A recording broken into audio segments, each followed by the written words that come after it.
quiet. Blog Talk Radio.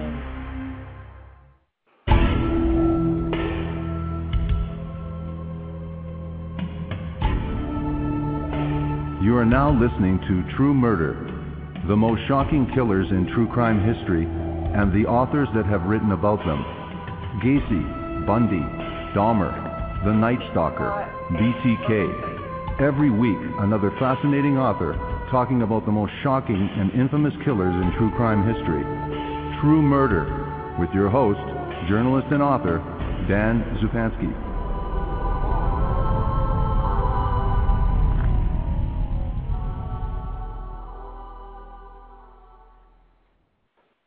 Hello, this is your host, Dan Zupansky, for the program True Murder, the most shocking killers in true crime history, and the authors that have written about them. On November 30th, 1989, in Florida, a man was shot 4 times by a naked, hard-faced, blonde prostitute. He suffered a slow, agonizing death, while the woman stripped him of his valuables and drove his Cadillac back to the motel where her lesbian lover was waiting. In 1990, her killing spree kicked into high gear, with 3 men slain in 3 weeks.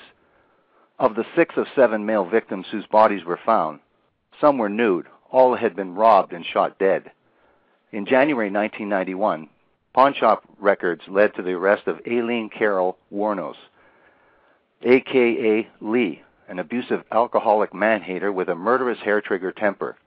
Tired of turning $20 tricks and often being abused, Wournos decided to rob her customers of everything they had, including their lives.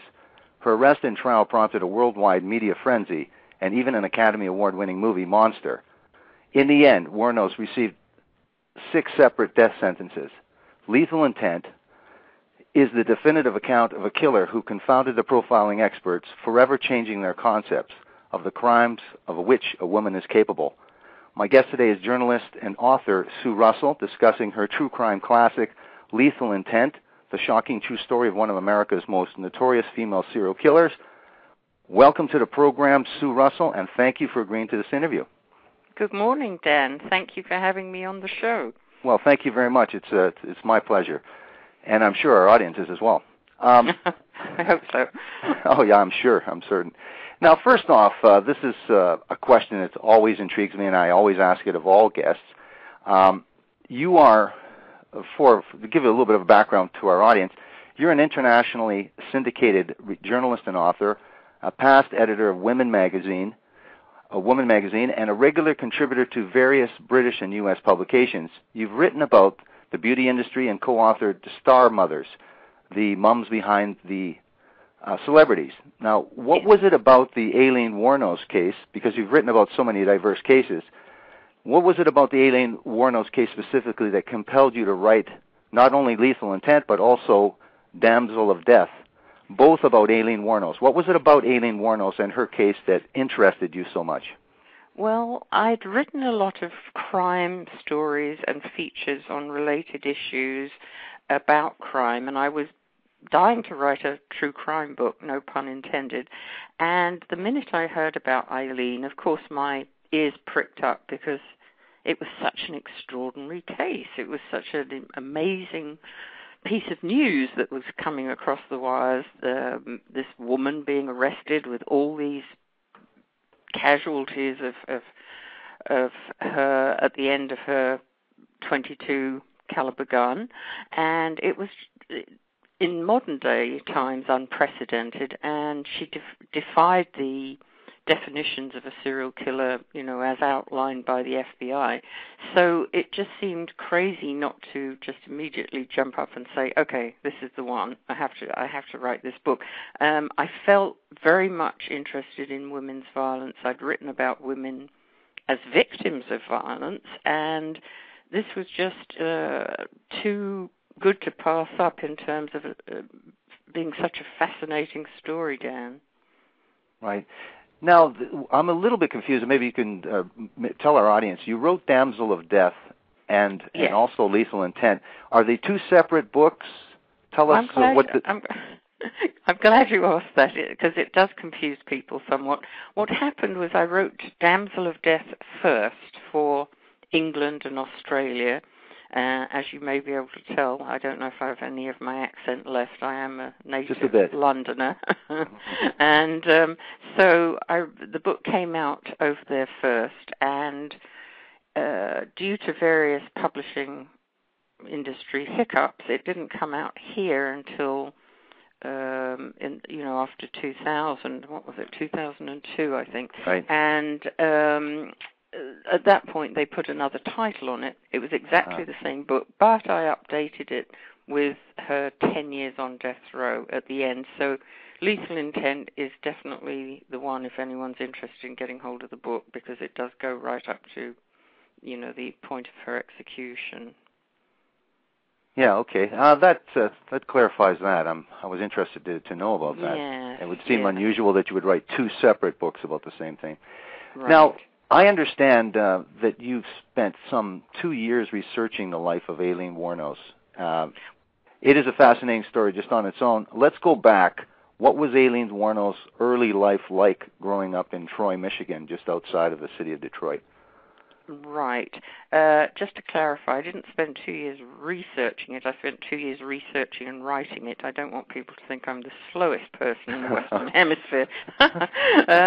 Aileen was born to Diane Wournos, who was briefly married to Leo Pittman. They were both very young, and this was in Troy, Michigan. And basically what happened is first there was the brother Keith, who's about 11 months older than Aileen. And then Aileen was born, by which time Leo Pittman had exited the picture. And within the first 2 years of Eileen's life, her mother abandoned her twice, dumping her and Keith on the grandparents, Britta and Lowry Wournos, also in the Troy, Michigan area there. And so she left the babies with the grandparents once, and then she came back and tried to make a go of it, but that didn't work, and so she took off twice. So for anyone who believes, that abandonment during that very early formative stage is a powerful influence on a person's future, then I think you could say that Aileen had a double dose of it. Right. The grandparents then raised Aileen and Keith as their own, and alongside their own children, Diane's brothers, Barry and Laurie.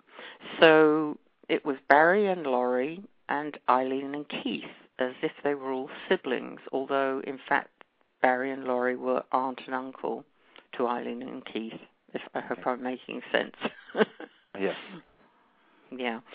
So it was a rough childhood. It was a hard scrabble Michigan life, but Laurie Wournos, Lowry, the father, we called him Lowry to try to distinguish from Laurie, the daughter. But Lowry Wournos was generally recognized in the neighborhood as a mean man, and neighbors would hear the kids getting a whipping from across the backyards and what have you, and hear screaming and carrying on. The shades were always drawn. They were a very private family. It was one of those cases of what is going on behind closed doors. And school kids who went to school with her would always said when I interviewed them years later, that they always assumed that bad things were happening and it was not a happy place to be living. But they kept all of it very much hidden. And grandmother, Britta, was also, it later was revealed, an alcoholic and was drinking heavily behind closed doors too. So you've got two drinking grandparents, and you've got the violence from the grandfather, who would take a belt to the kids, especially Aileen, who was always in trouble with them. And, he'd pull down their jeans or whatever and just take the leather belt to them and actually make Aileen polish it up before she got a whipping. So it was a whole procedure, and I'm sure had a bad effect on her outlook on life in general, It was child abuse, certainly would be considered child abuse today. In those days, it was not so terribly unusual, or at least it was perhaps a more violent version of what's not so terribly unusual. It wasn't unusual to hit your kids back then. Now, when you talk about effect, certainly in a negative effect, in this case, we will reveal in this interview, that this is an exceptional case for all the factors that led to her shaping her eventual character and eventual behavior. And we talk about the parents, and were Aileen and Keith told about who their parents actually were, or anything about their actual real parents, and if and when were they told? At what age were they told, given this actual information, the real identity of their actual parents? Aileen was about 12 years old, and she was crushed, completely crushed. She was in disbelief, basically.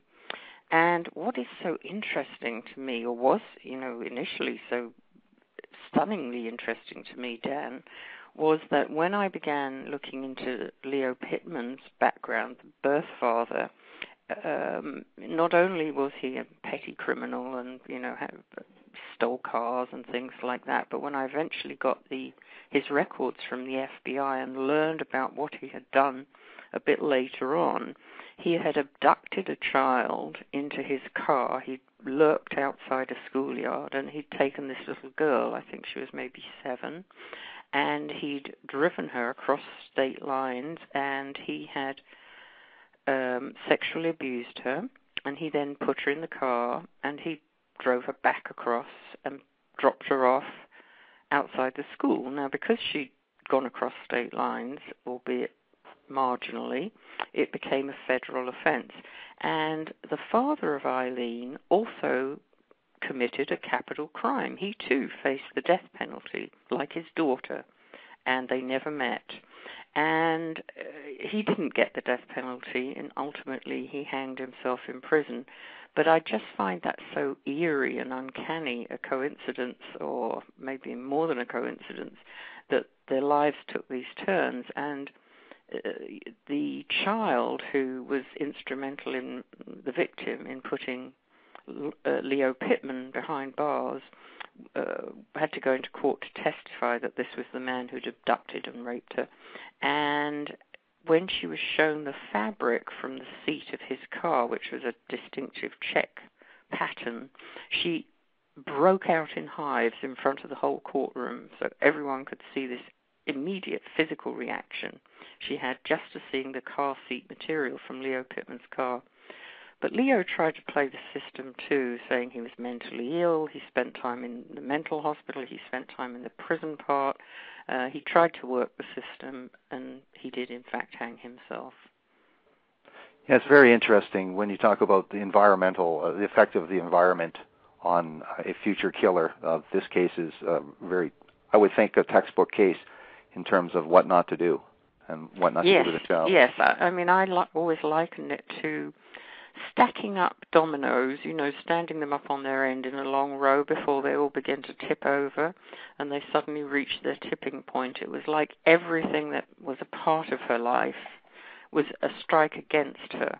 She had some hearing difficulties, which manifested themselves as learning difficulties. In fact, she just needed a hearing aid, and the grandmother sort of refused to accept this and didn't get her the necessary help, and kind of dismissed it when teachers noted this kind of thing. And one teacher actually wrote a report saying something like, this girl is going to, I've forgotten the wording, it's been so long, I'm sorry, but, more or less like, this girl is going, to end up in major trouble if somebody doesn't intervene.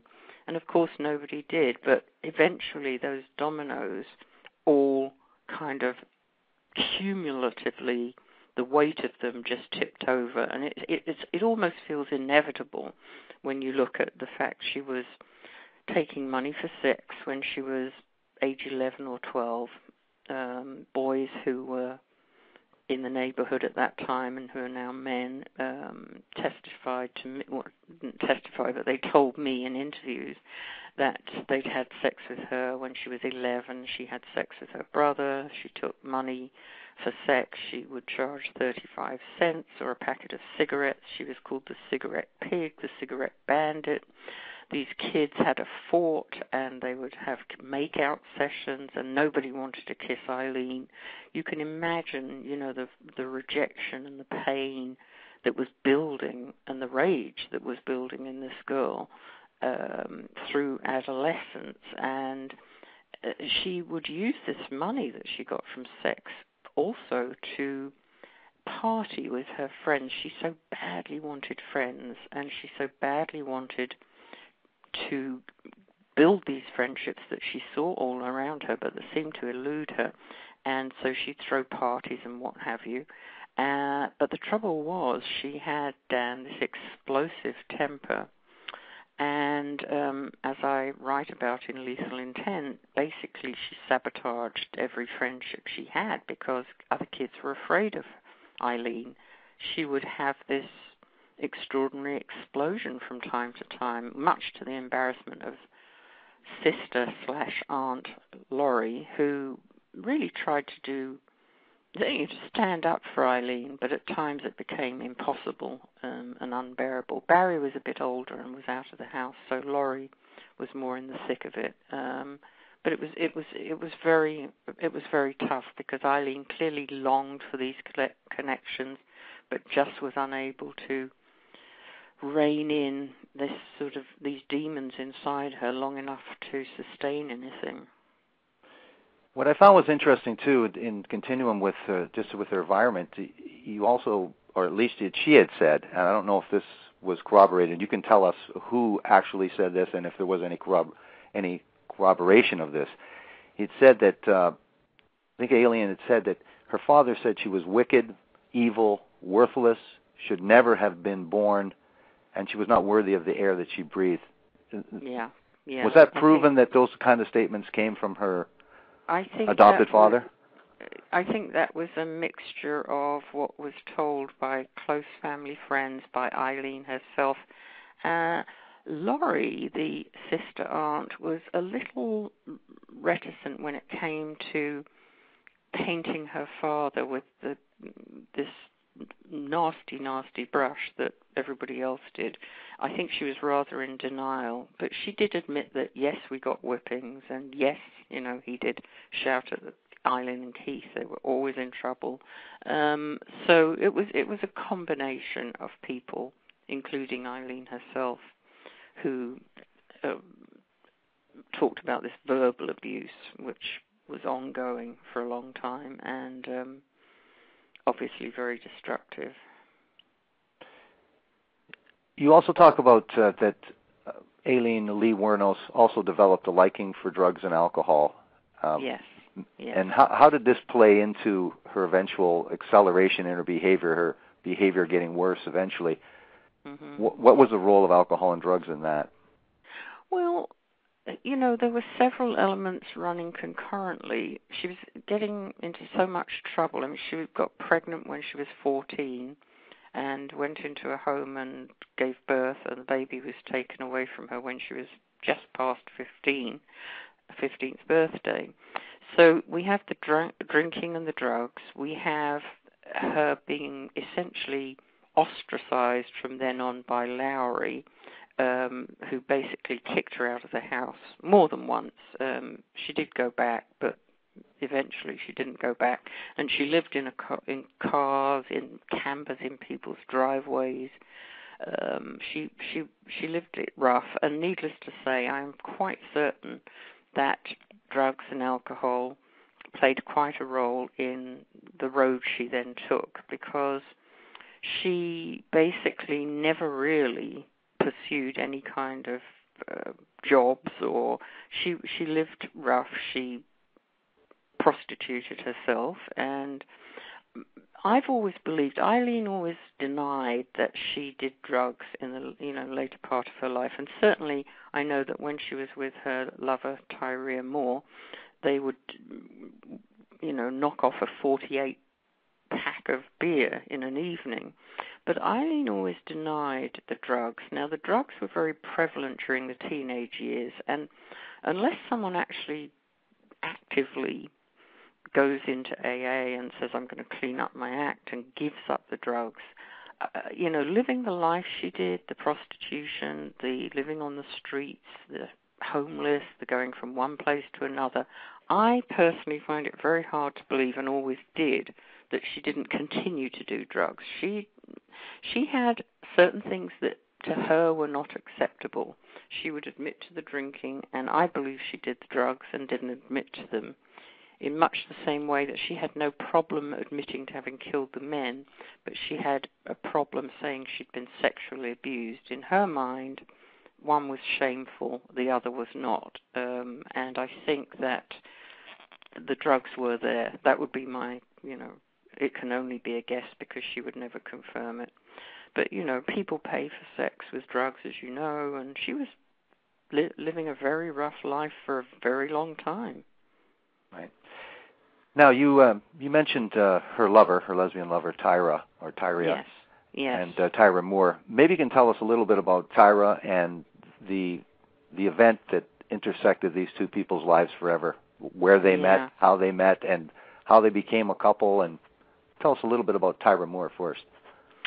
Well, Tyra was actually the more industrious of the two. She did have a definite liking for partying and drinking beer and, generally getting wasted regularly. However, she did hold down jobs. She was a hotel maid and, various other jobs that she had for periods of time. And she would go off to work and leave Aileen. Aileen would then take off up the highway with her, the police would call, and, I guess I would too, given what was in it, her kill bag, which was a bottle of Windex, and her gun, and she would go off hooking. And, there's some dispute really about how much was openly told to Tyra at what point. There's no doubt that Tyra knew she was prostituting herself, but Tyra was the type who really liked the end product and didn't want to rock the boat too much. It was easier for her to turn a blind eye and just take the rewards, as it were, of what came of Aileen's lifestyle. They met in a bar and they began drinking and they went home together. At the time, Tyra was living with Cammie Green, a friend of hers, and Cammie's husband and children. And they woke up one morning and Tyra had a woman in her room, and Cammie tried to go in at some point and she was told, no, get away. And basically they spent the weekend together, locked up together in that room, coming out just occasionally to get more alcohol or whatever. However, Dan, I must tell you that contrary to what everybody else believes, I do not believe that Aileen was a lesbian. I believe that I interviewed enough former boyfriends and people with whom she had sex where there was no money exchanged, men I'm talking about.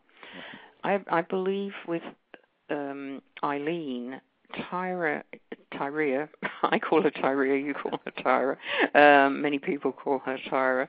Tyria was an emotional prop. It was what Aileen so badly craved, that emotional connection. Their sex life dropped off pretty quickly, and although Aileen did have one other, to our knowledge, lesbian affair, basically she was often in love with men and often had sex with men. So I've always, gone against this man-hating lesbian label always given to her by the press. I don't believe that was the case. I don't believe she was a lesbian. She was bisexual, perhaps, but she certainly enjoyed sex with men and instigated it when she didn't have to. Yes, she was the act of love, somebody actually wanting her, seemed to be the main compulsion and drive in her life.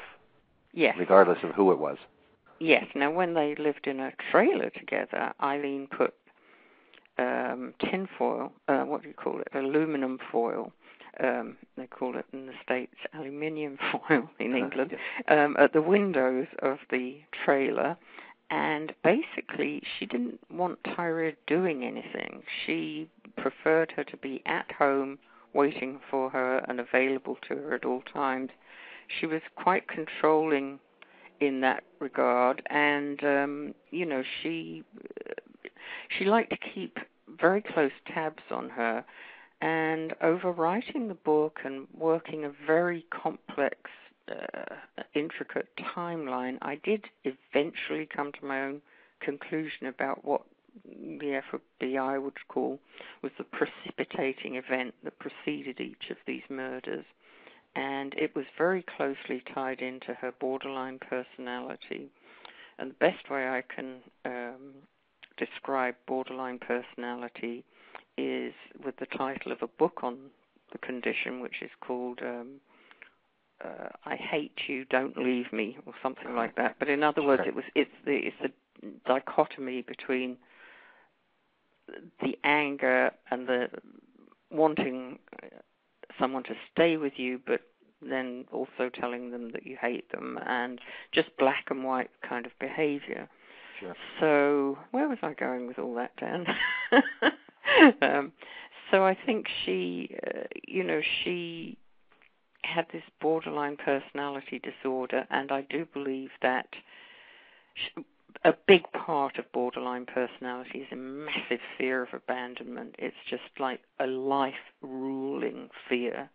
And she so lived in fear of abandonment. She'd been abandoned so many times, let's face it, and let down so many times. So when she found Tyria, and Tyria stuck with her even after Tyria knew she'd committed the first murder, of course this was incredibly powerful for her, and it meant everything to her. Certainly. Now, you talked about the precipitating event. Well, let's get to that. They are in Daytona Beach. They're in Florida together. Yeah. At some point, Aileen Wournos goes from robbing her clients or taking money from her clients to killing them. You talked about a precipitating event. Is there a precipitating event that caused this, that you found out, you discovered, was that moment, that reason, that event that precipitated her first murder? Well, I believe so. And of course, remember that although she confessed to 7 murders and was convicted of 6, we don't 100% know that those were her only murders. Right. I personally think she may have witnessed another murder at a different time in her life, which is a bit convoluted, so I won't go into it right here and now. But Thanksgiving 1989, Ty had brought home a girl called Sandy for Thanksgiving dinner who was a co-worker of hers at the hotel. And she was a very pretty blonde straight girl, and I interviewed her, And Thanksgiving dinner was an extremely awkward event. Aileen, they had basically TV dinner style Thanksgiving dinners. Aileen would not eat in front of the other two. And she clearly was very, very jealous of Sandy. And when's Thanksgiving, I don't know, but, within 2 days after this event, which I think rocked her world because she really thought Ty was in love with Sandy, and although she knew Sandy had a husband, I believe it was at that point, or certainly a live-in boyfriend, this didn't cut it with Aileen. She was terribly badly affected by the presence of this pretty young blonde thing, and felt very, very threatened. So I believe that was the trigger for the first one, and the fact that she also somehow established that these men had a certain amount of cash on them, i.e. more than $20, because with one exception, the 7 men had several $100s on them in cash, which in her world was quite a lot of money. And I think that she somehow established that through conversation with them. And then that played into her targeting certain men. But to reinforce what I was saying about, why she killed and when Ty's sister came down from Ohio for a vacation with them, Aileen killed, I think it was 3 men in 6 weeks. I believe I have that right. It was, or was it? Yeah, 3 weeks. I don't know, because the sister went home early. But anyway, there was a terrible clash. The sister wanted Ty to move back up to Ohio. And during that period of time, 3 men died in very short order. And Aileen would come home waving the dollar bills, $100 bills, whatever, and would say, look what I have, I've got all this money, we can party, we can go to SeaWorld, we can this, we can that. And she was desperately afraid that Ty was going to go home to Ohio with the sister. Again, the abandonment issue kicked in. And I believe that she robbed to get the money, which she felt, as it had done all her life, she would be able to avoid being abandoned by having money. She'd be able to buy herself company, which is really what she did with those kids as a teenager, with all the money in the parties, and again with Ty by coming home with this money, which Ty, frankly, was drawn in by. And so it went on. But that's the most dramatic example, is why 3 men were killed in such a short space of time, when the sister was visiting. And I really believe it was all tied into that fear of abandonment. And she was very methodical about it, and this is why I took issue with the film Monster. Great issue. In fact, I wrote a piece for the Washington Post about the film, because in the film, which I don't know if you've seen it, Dan, but it's... Yes, I have, yeah. She's brutally raped, and she kills her attacker to save her own life. Well, that's actually not what happened, and it's a very different story, and it's the wrong story, and you're not learning anything about Aileen Wournos by believing that to be the story, because she wasn't a woman who killed to save her own life during a rape. That first victim, Richard Mallory, was found sitting behind the wheel of his car, fully clothed. Something had set her off for sure, but it wasn't. When Aileen was first arrested, she didn't come out with a lot of the stuff that came out at her trial later about how Richard Mallory had raped her in every which way possible, anally raped her and what have you, tied her to the steering wheel with electrical cables, inserted rubbing alcohol into her bodily orifices. When the murder had taken place, Aileen took the car, as you know, but the other thing is, before she left, she took Mallory and she wrapped him in a bit of old carpet that was lying out there in the woods and hid his body. Now, his pockets were turned inside out, so she'd gone through his pockets to see what else he had on him. Now, to me, if you're being brutally raped and you are trying to save your own life, do you really stop to, go through the man's pockets and once you've killed him and cover his body with a rug? You'd run. She did run eventually when she'd taken care of all this, hiding the body. She took the car, and then she also separately hid what else was in the car, which was vodka and orange juice, glasses, what have you. But there was no rubbing alcohol. There were no electrical ties. The other evidence was never there. And she didn't come out with this story until she got on the witness stand, She'd had a long time to think about what her story was going to be. But in actual fact, the evidence is that the first bullet went into Richard Mallory from the passenger seat. He was fully dressed behind the steering wheel. You will admit that paints a very different picture from Monster. And it's a very different Aileen. If you're trying to understand her and why she committed her crimes, it's a very different Aileen. If the first murder was triggered by her trying to save her own life during a rape, that's a very different Aileen from an Aileen who robbed and killed men so there would be no witnesses, which she admitted was the case. So your your issue with the movie is as well that there would be no possible way of misinterpreting the information and the evidence that came out at trial and that was published in books like yourself, your book. What they did, Dan, was to say it was based on the true story, a true story. Sure. Now, to me, if you're going to change the core of who Aileen Wournos is, because she is quite an important figure in terms of the crime world and what we learn about the criminal mind, how these crimes are committed and why, then why not change her name in the film too? There was another critical difference, which was that Tyria was very much aware of what was going on. She was sharing in the spoils of these robberies. She was taking the men's watches and jackets and things that Aileen would bring home and wearing them and what have you. In the movie, they painted her, the Christina Ricci character, as this sort of little innocent who knew nothing about what was going on. Well, that wasn't true. There was also a lot made of Ty trying to get away from Aileen once she became afraid of her. But right before the last murder, before the arrest, Ty had gone to Ohio for Thanksgiving to the family, and she'd come back. Now, if she was afraid for her life, why did she get on the bus and come back? Certainly. Yeah. So these are core differences, don't you think? Yeah, those are, like you say, there is the truth, and then there's fiction, and so the movie is fiction.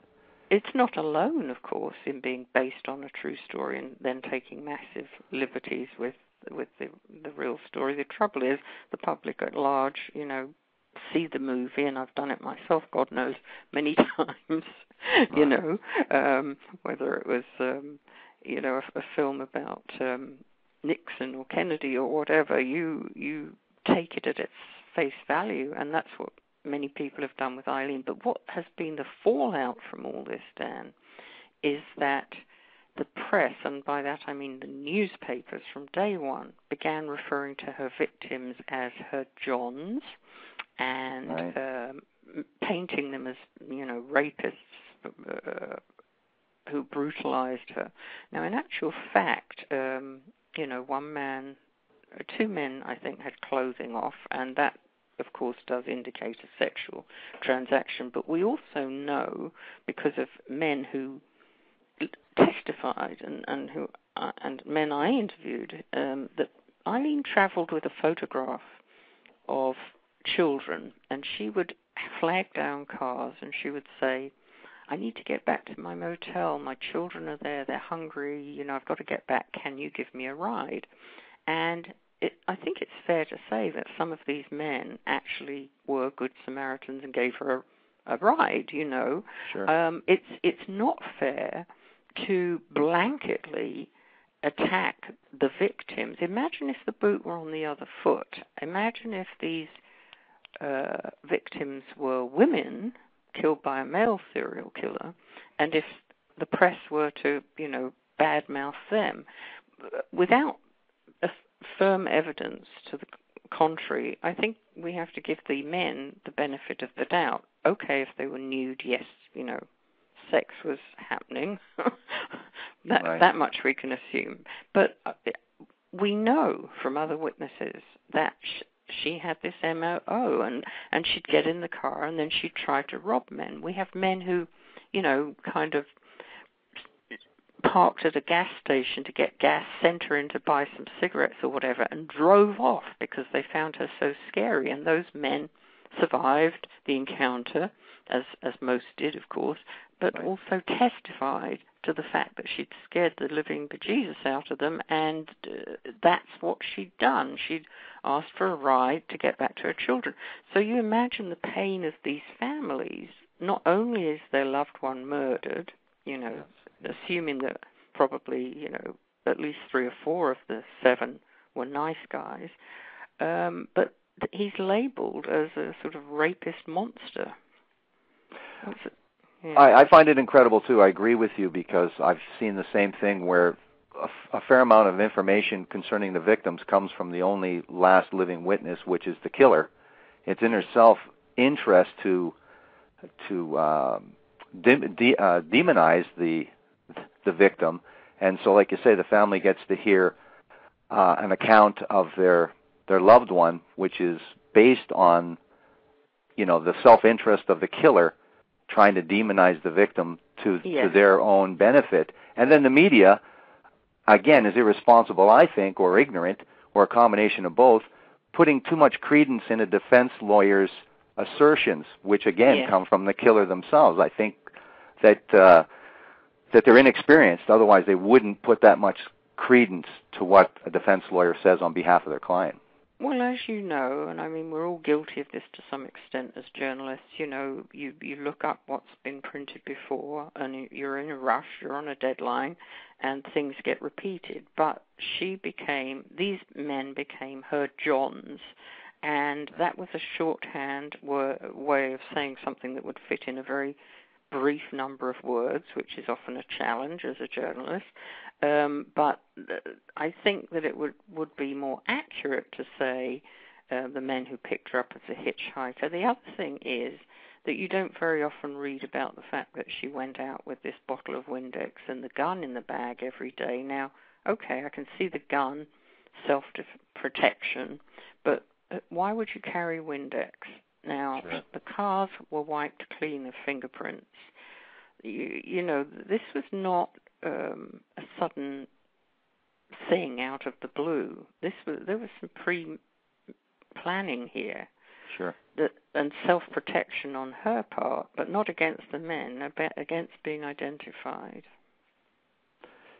Now, you talked about she was careful to wipe off her fingerprints to not be detected for these murders. Mm-hmm. How did Aileen eventually get caught by police? Well, at the pawn shop, by law, you have to give a fingerprint. And unlike some of the criminals who are out there today who've had their fingerprints sanded off or chemically altered, Eileen's fingerprints were Eileen's fingerprints. And in those days, fingerprints were hand sorted. They were on cards. There was no computerized whatever. But eventually, by good old-fashioned police work, items at a pawn shop where she had left her honest-to-God fingerprint on the card, tied together, and she had a record.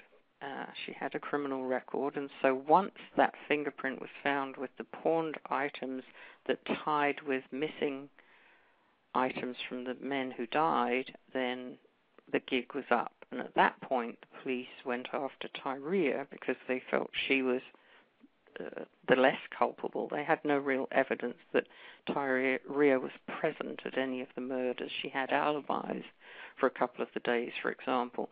So they got hold of Tyria first, and basically she gave her cooperation and wore a hidden wire and telephoned Aileen, who'd been picked up on an outstanding gun warrant and was in jail, and said, they're on to us, they know what you've done, I'm not going down for what you've done. And a series of, very poignant phone calls were taped. And I say poignant because Aileen said, I love you, I'm not going to let you go down for something you didn't do. And ultimately, Aileen did confess, and you might say she confessed to save Tyria. And that was the gist of those phone calls as well? Yeah. It took a while to build up to that, but Aileen was suspicious. She said, are you sure there's nobody else there in the room with you, etc.? But briefed by the police, I think, I'm going to say there were 7, 9, or 11, sorry, but it has been a long time, taped telephone calls, and they accelerated. The police were saying, come on, put more pressure on her. Say that you're going to be arrested. And Ty was sort of more emotional with her on the phone. They think I did it. They know who we are. There was a composite sketch done by an artist. They know it's us, this sort of thing. And she convinced Aileen that she was going to be arrested, and Aileen said, look, I won't let that happen, and basically, said, I want to talk to a detective or whatever, and out came the 3-hour original confession. Now, at trial, did Tyra testify against Aileen Wournos? Yes, she did. Was that the testimony effective? And was there anything revealed at the trial that she didn't reveal and say those phone calls? What you attended the trial. Tell us a little bit about that testimony. Yeah, for me, we are talking about 1991 here, so I don't want everyone to think I'm an amnesiac, but it's a long time since I first wrote this book and since I attended the trial. But what I remember most was Ty came in, she'd been very cleaned up. She was wearing a sort of, she always dressed very butch and T-shirt and jeans and what have you. She was wearing an outfit, and it was a patterned, outfit, and with a skirt, I think, and maybe it was a pantsuit, but anyway, a print, and had her hair cut and everything. And Eileen's eyes did not leave her as she walked to the stand and as she took the stand, but Ty did not once make eye contact back. And Aileen was obviously waiting for this, for them to make eye contact. And she was devastated that Ty testified against her, absolutely devastated. And I think only then did it really hit her that Ty was as instrumental as she was in what was going down for Aileen. Right. Now, in the book, it's another fascinating aspect of the story that Aileen Wournos' life and her need for celebrity and notoriety don't end, and there are some other people that come into her circle of influence there, we'll say. And tell us about Arlene Prale. Arlene Prawley, yes.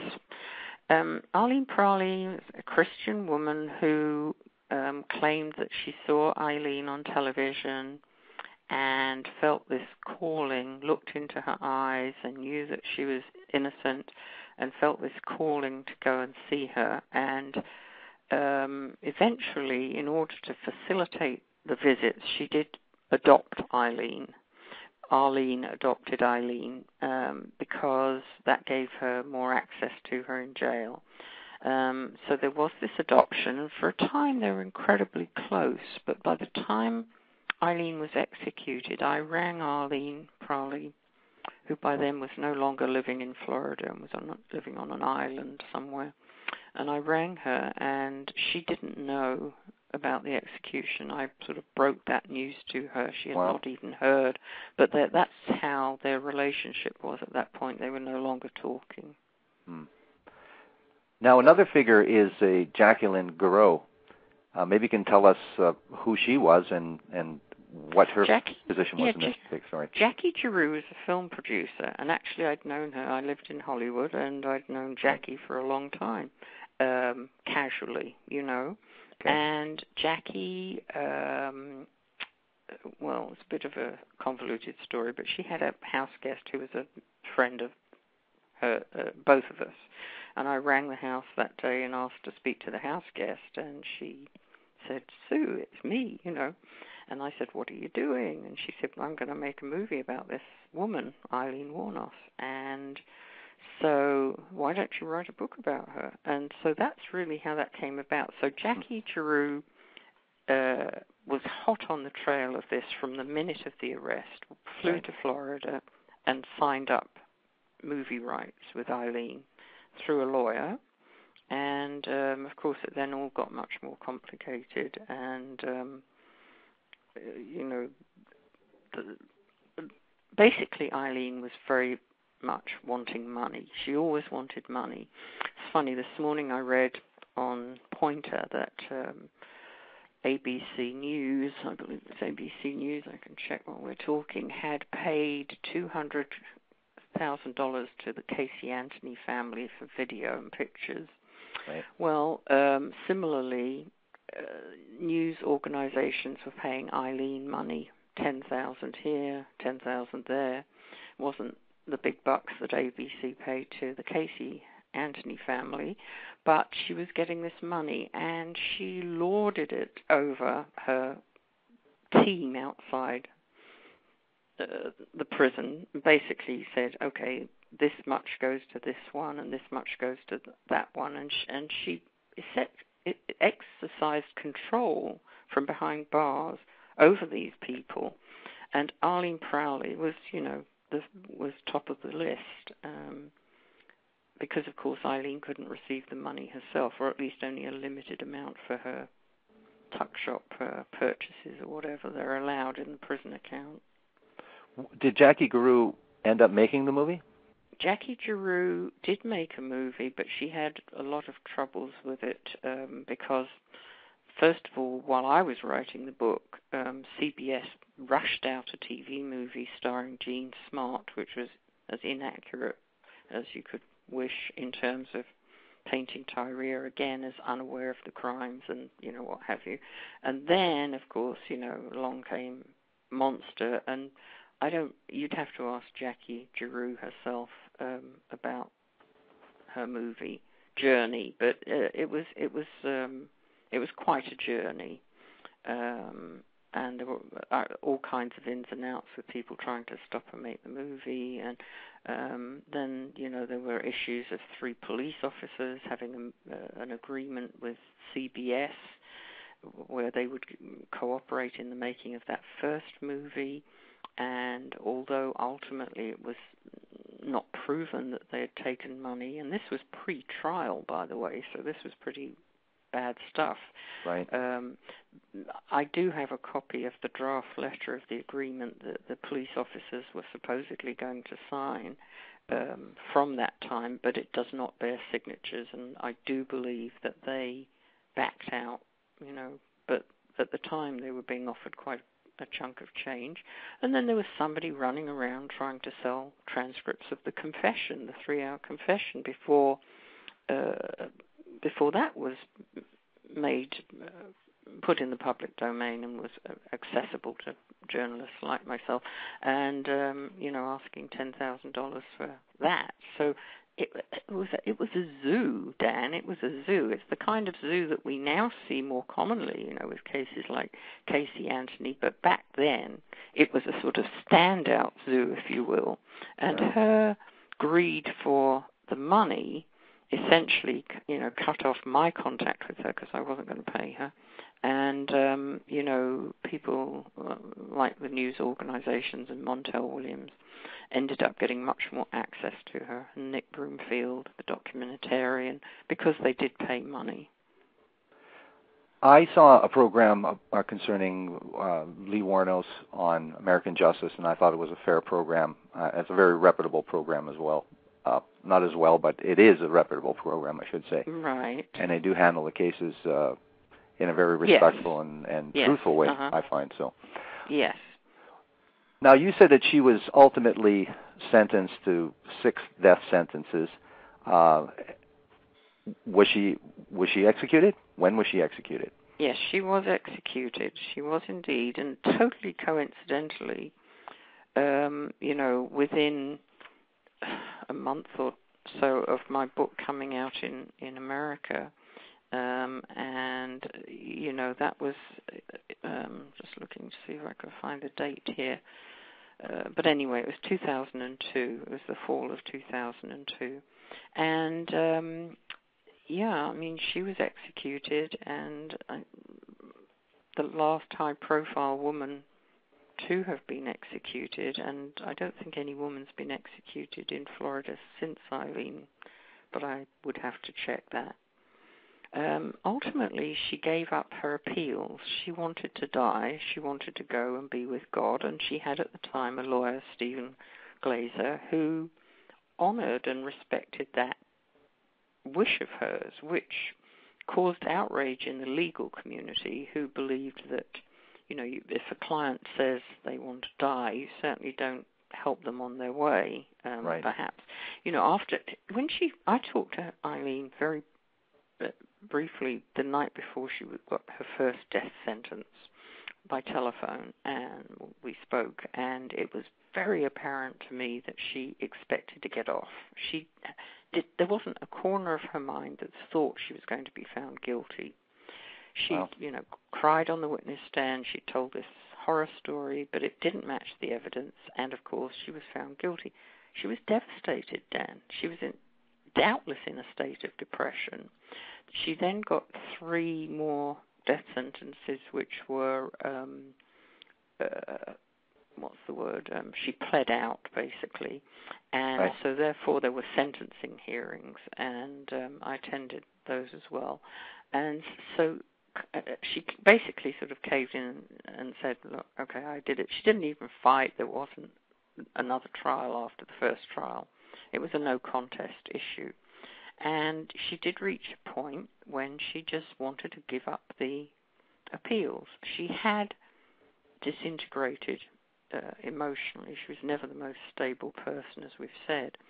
But on death row, she'd definitely gone downhill. But that said, she'd also embraced the Bible, embraced God, embraced her religion, believed she was going to a better place, and that was what she wanted. She'd had 10 years shut in a cell on her own, and it was like, enough already. I don't want any more of this.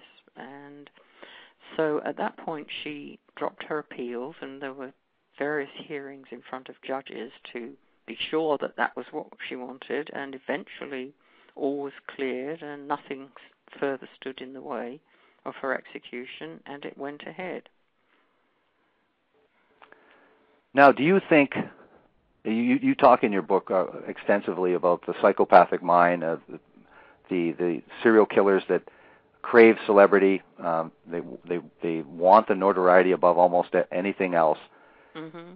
You talked about her late embrace of Christianity, or later embrace before she died. Do you really believe that she enjoyed this entire, moment in the sun, her attention? Yeah. Well, you have to look at it this way. She talked to Cammie Green about, do you want to get involved in something with me and Ty? We're going to be like Bonnie and Clyde. She kept talking about Bonnie and Clyde. Before she'd committed any of the murders we know about, she got hold of this chap who was a writer/coach driver, and had him come over to the motel that they were living in one evening because she wanted him to write her life story. Right. And he was so freaked out that he kind of fled from the motel and never to be seen again. When she was in jail, she talked about I'm Aileen Wournos of television. Wait till Geraldo hears about this. There was definitely some grandiosity, and yes, I do believe she wanted to be famous. I just don't think she believed it would end up the way it ended up. It's arguable, I guess, how conscious all of this was played into her thinking. I still believe that she was a robber who killed, but definitely she wanted fame. And back then, when she was a little more of sound mind, she pursued, think about it, before she'd done anything, she said, I'm going to tell you, to this author/coach driver, I'm going to tell you things that will make your hair stand on end, that things you've never heard before. I don't know. Was there more to tell? Right. We don't know. But this was before the first murder. What did she think this book was going to be about? What was she going to write a book about? I have no idea. But she wanted a book written about her. She wanted fame. She wanted, to be famous, for sure. And the Bonnie and Clyde fantasy was big with her and long-lasting. Well, Sue, we just have about a minute left. I'd like to let people know that you've been talking about the book Lethal Intent, the shocking true story of one of America's most notorious female serial killers, Aileen Wournos. Maybe you can tell us what you're working on now and your website contact for anybody that's interested, please. Yes, absolutely. Well, my website is www.Sue, S-U-E, Russell, R-U-S-S-E-L-L, Writes, WRITES.com, SueRussellWrites.com. What I'm working on now, wouldn't you like to know? Yes, I would. I actually am working on another crime book proposal, and hopefully we'll be able to talk about that soon, but it's a bit premature right now. But I've been writing about wildfire technology for a wonderful website called millermccune.com. Just had a 5-part series with them on extreme wildfire fighting and the advances in computer imaging and mapping and what have you. And I've written about fingerprints and bias and all kinds of forensic stuff for non-books, for magazines and websites. So that's really been the most recent stuff. Well, very interesting stuff. I want to thank you very much, Sue Russell. I want you to have a great day, and I want to thank you very much for this fascinating interview. Thank you, Dan. I appreciated it, and I enjoyed it. I enjoyed it very much myself. You have a great day. Okay, take care. Take care. Bye. Bye-bye. You've been listening to the program True Murder, the most shocking killers in true crime history, with your host, Dan Zupansky. Good night.